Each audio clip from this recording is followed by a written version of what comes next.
Hello!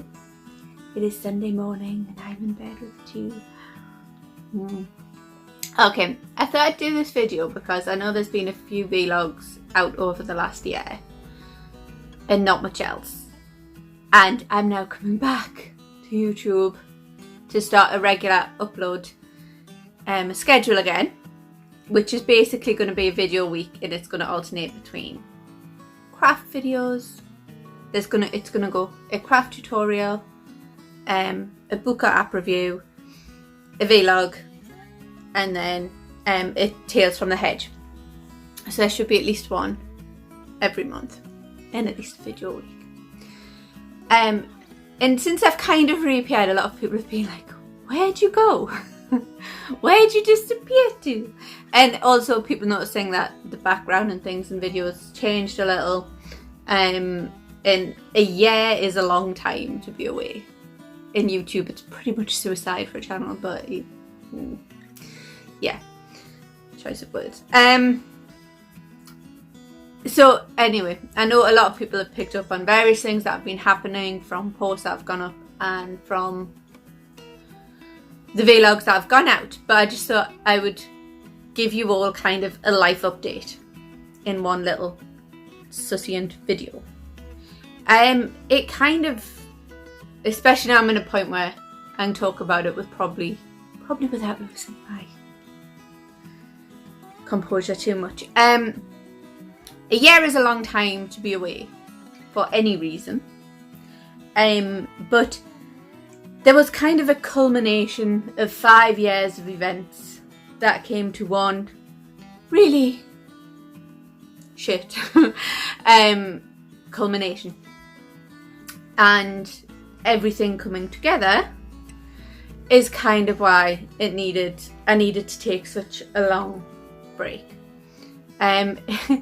This tale of events starts back in 2015, where my mum got cancer, and she got through it, despite it being stage 3 and ovarian, which is, anyone who knows about cancer and hears the word stage 3 ovarian knows that's not good. But she's through it. She's good. We got her through that, and then a few months after we got her through that, Gordon, my husband, got diagnosed with testicular cancer. So then we had to get Gordon through that and all of the problems that entails, including the point that none of these financial support systems in place recognise testicular cancer as a critical illness because, and I quote, "not enough people die from it." So there was that side of it, as well as the emotional side of trying to get Gordon through cancer. So we got Gordon, we got through through it.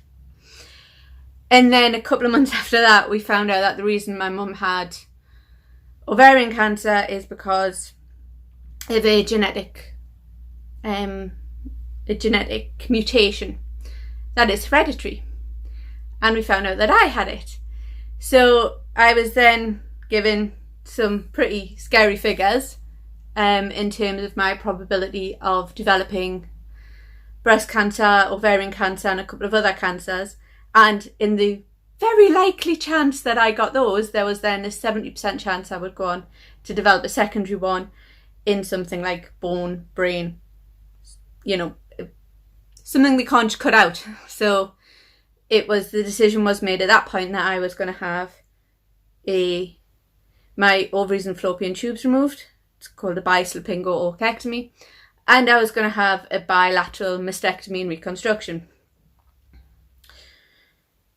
So again, because I didn't actually have cancer yet, I didn't qualify for any sort of financial or social help through that.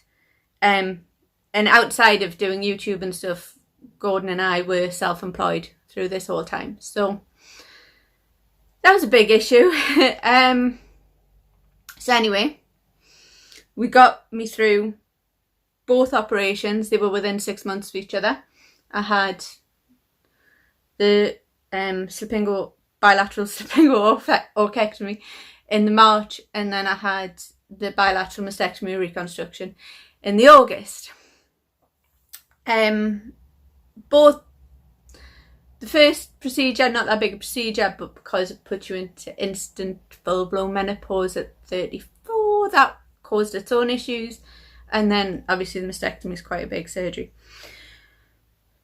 We got me through that. And as we got me through that, we realised Gordon wasn't doing so well in terms of his recovery from cancer. He was displaying most of the signs of low testosterone levels, and because he was an outdoor instructor, he was a special action extra, all of the work we do with the combat company, it meant he was really struggling to work, as well as his moods going up and down. Something that I struggled with, because as we later established, the treatment they'd put me on for my hormones was incorrect, and they put me on estrogen only, which meant I wasn't getting any progesterone at all for the first year. Throughout the time Gordon was really struggling.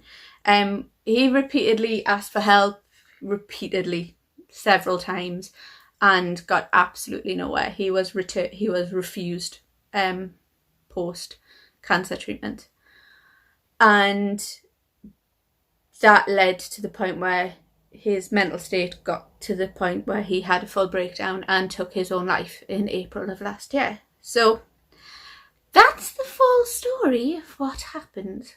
And that's why I was away for a year. Oh, sorry, no, that's not the full story, because 6 weeks after, when Gordon passed away, I contacted our landlord to say, I'm not going to make rent this month, explained what had happened, and they were like, it's fine, don't worry about it. Not a big concern for you right now, we'll sort it out in a few months. And then 6 weeks later, I get a phone call going, can you come in the office? And I'm like, okay, funeral's done, we need to start addressing the financial issues. This is going to be a way of coming up with a plan for me to pay back the rent arrears.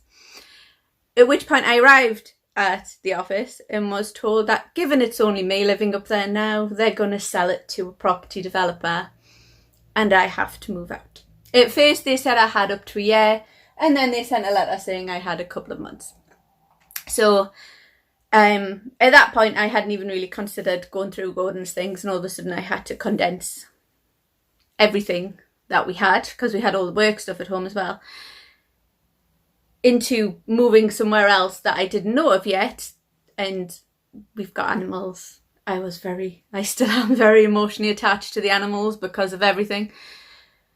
So that became another big thing that needed to be resolved. Now, thankfully, in one of my Facebook just moments of losing it, a friend who I'd known by working at museums with for a long time kind of messaged and said, my son got married and he has an empty house, but it's in Durham, not Northumberland or Scotland, which is where I was looking at.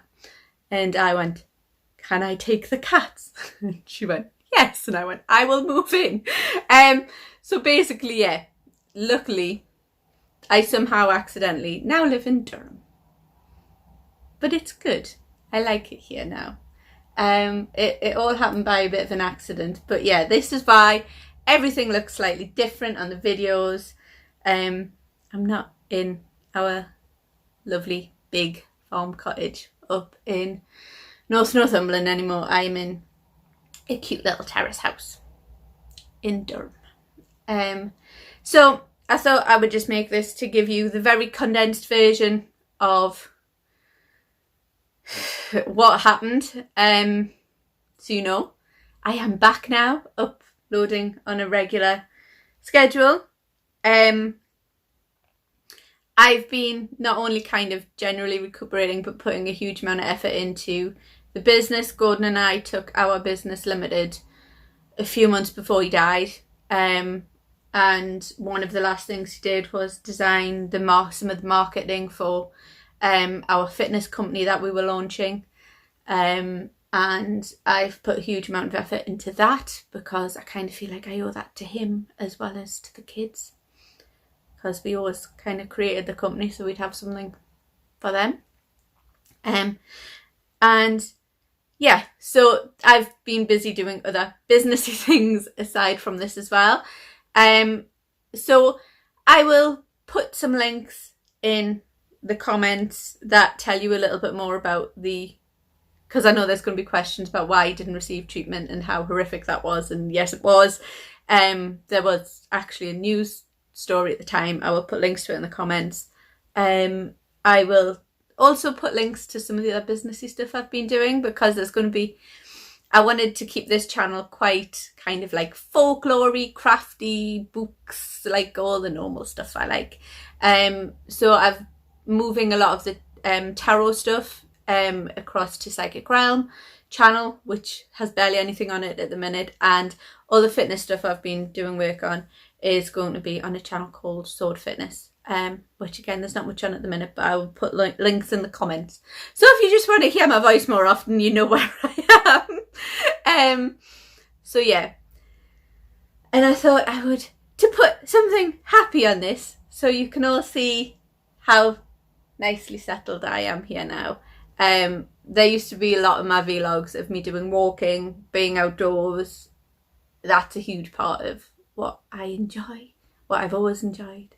So I took the opportunity to go for a proper walk around some of the countryside where I am now and show you what that looks like, to leave you on a bit of a happier note. But I will close this vlog here and I will see you with all the crafty reading, fun, folklore, knitting, crafts, books, stuff in the next video. Hello, it is Sunday morning. I'm in bed with G.